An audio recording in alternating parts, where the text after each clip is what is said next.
Supper was good. How many games you get at Too Many Games anyway? One. How about you?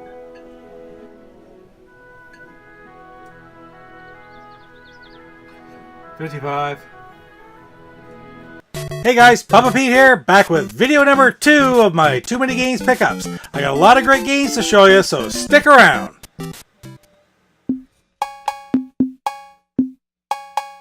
Papa Pete, the old ass gamer. Papa Pete, the old ass gamer. If you haven't grown up by the age of 50, you don't have to.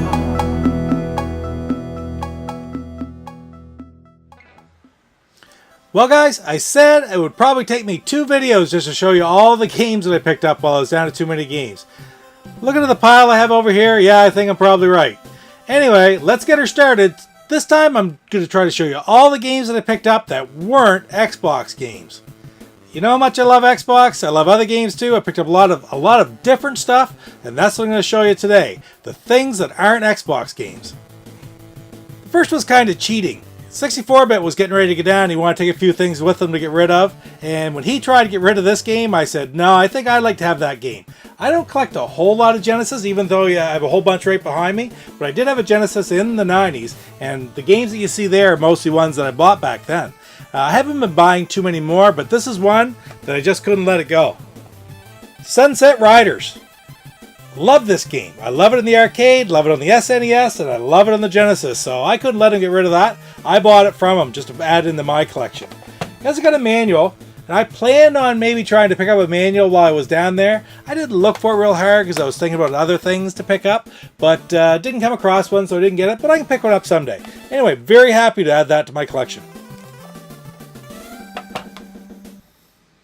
When I first arrived at Too Many Games on Friday, the first thing I like to do is I like to do a complete walkabout just to see where everything is, just to get an eyeball of the different things that I might be looking for. I have a few things in mind that I really want to get, and if I see anything really hot, I'm going to grab it right off the get-go. For example, that Super Video Arcade, the Sears version that I picked up. When I saw it and saw the price of it, I didn't let it sit there, I grabbed it. Anyway, another box that I saw was a big box of Intellivision games. It was under a table at one of the vendors, and I love Intellivision games. I know that my big 3 are Atari, the NES, and Xbox, but frankly I have in the 90s of the 119 different Intellivision games.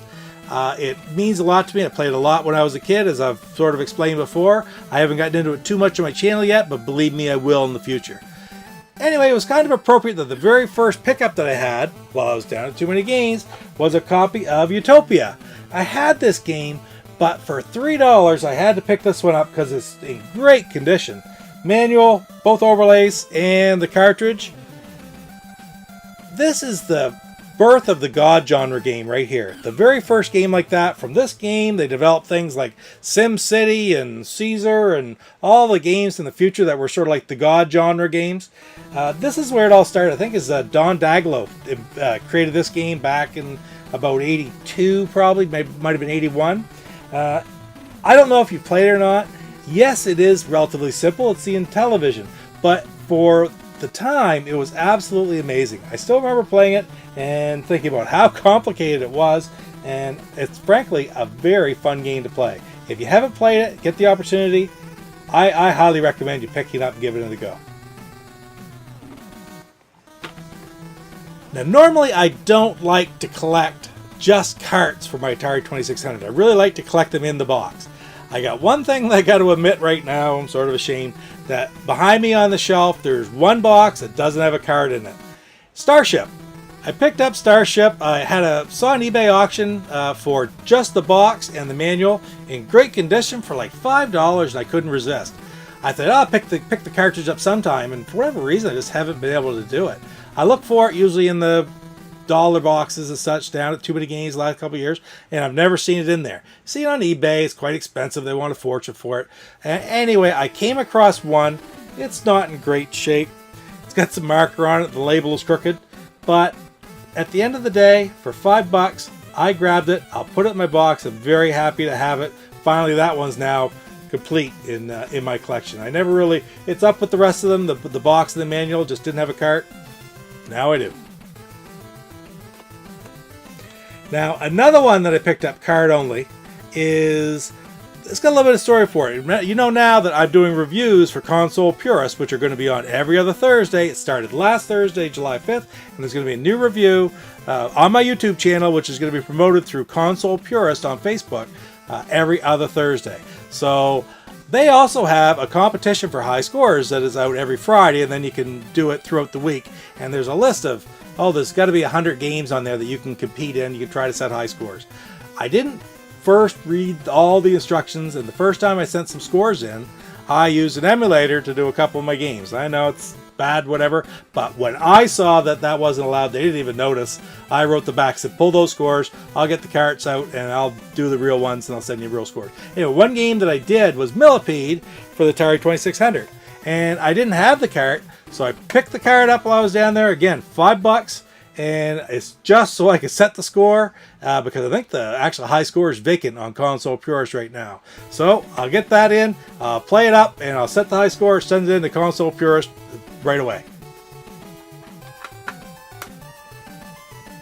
The next game, again, I don't normally like to collect things just card only for the Atari, but I saw it and I said how much, and I couldn't resist it because I love Star Wars games and I love some of the third-party games for the Atari 2600, which I consider to be some of the top quality producers. There was a lot of garbage for the 2600, but ones like Activision, Parker Brothers, 20th Century Fox were high-quality games. Imagine, high-quality games. So I always love collecting those.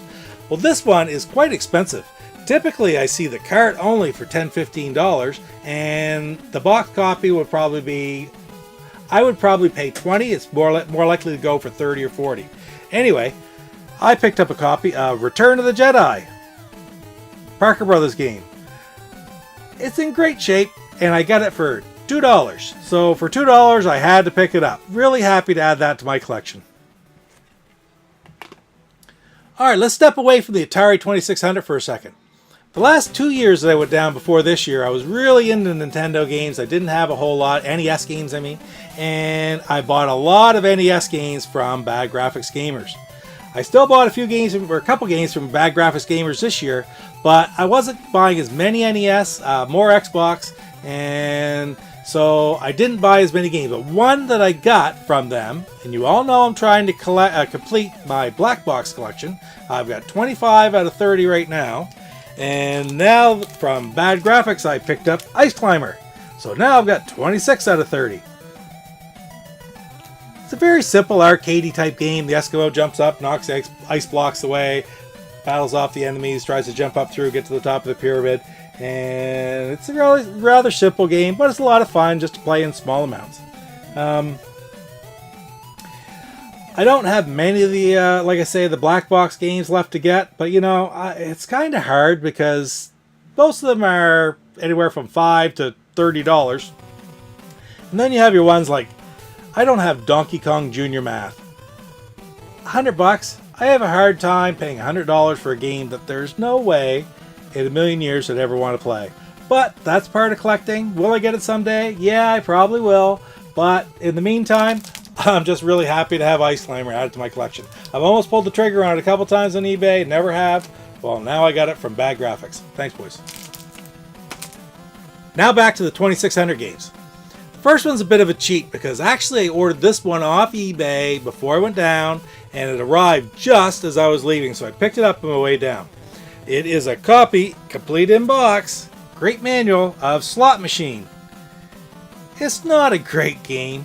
At the time, it was kind of impressive, but now with either the online, the Java, the web slot machines, the actual gambling you could do, all the different arcade or casino games for the different systems, it really, really is primitive.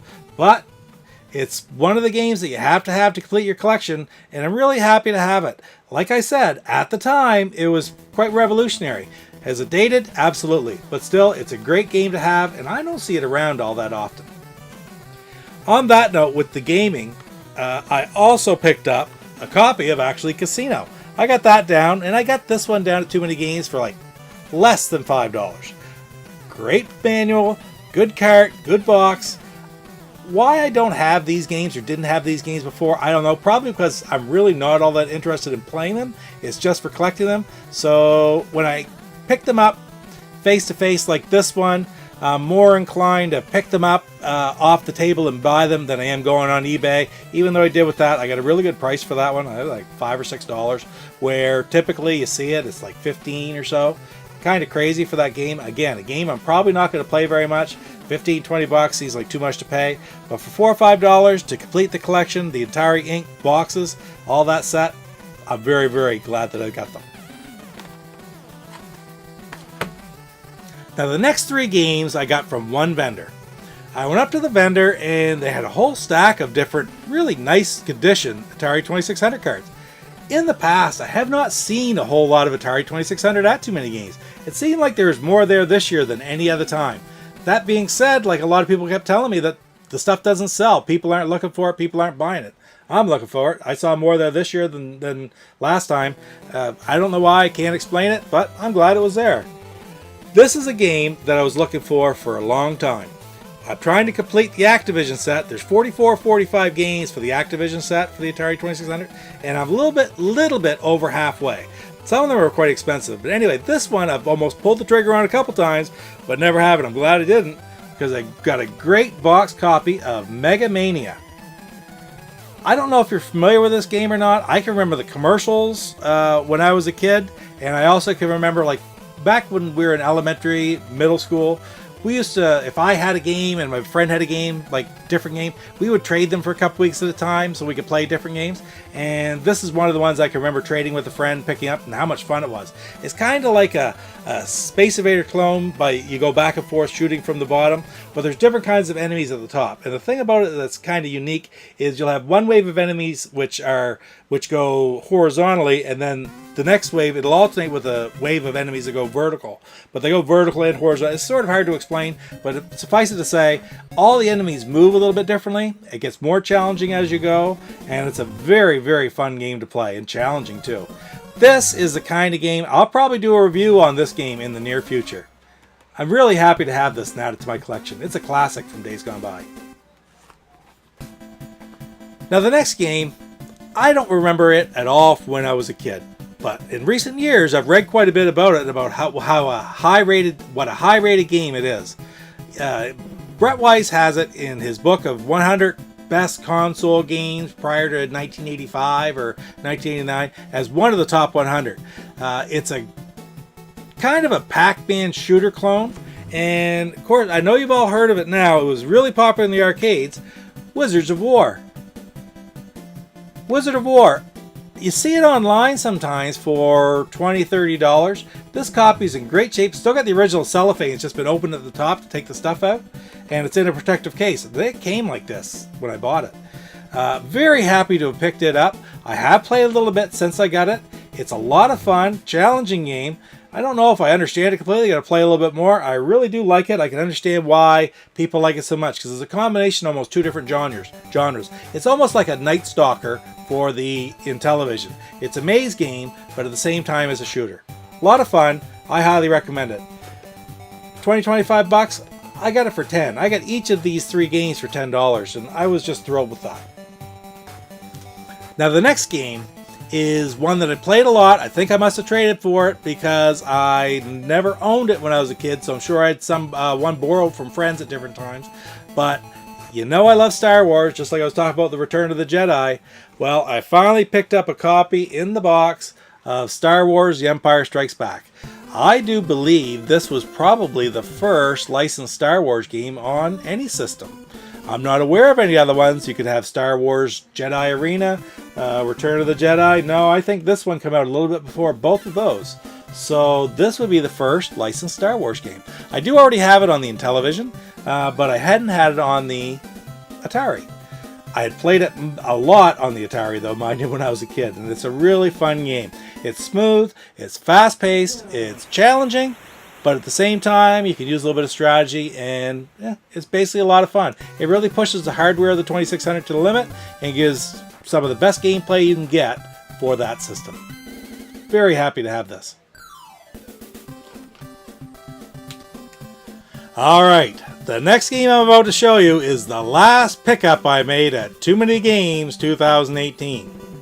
I don't mean it's the last thing I'm going to show you. I've got a whole bunch of Xbox games here I'm going to show you in another video.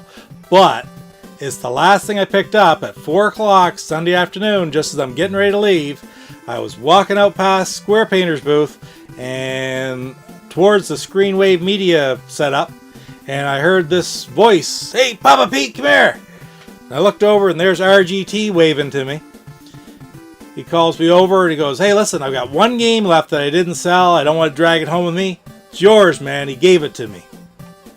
And he gave me a copy of Golf Magazine's 36 Great Holes for the Sega 32X.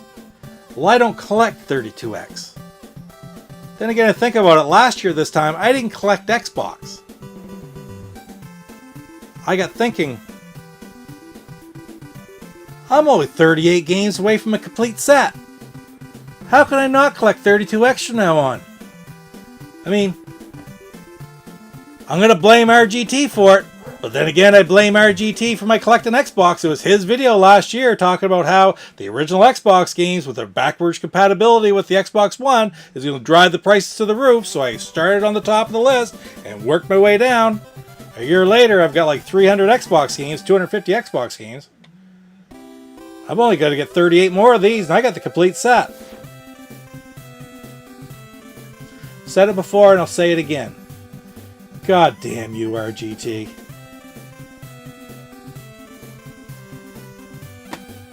Alright guys, that's it for this video. I hope you enjoyed watching all my pickups that weren't Xbox games. The Xbox games are coming. Too Many Games 2018 was an amazing event. I got so many great things. I've got so many more great things to show you. Thanks for spending some time with me this afternoon. Don't forget to like, comment, subscribe, and we'll see you next time. Take care, guys. Papa Pete, the old ass gamer. Papa Pete, the old ass gamer. If you haven't grown up by the age of 50, you don't have to. You're watching Papa Pete, the old guy game.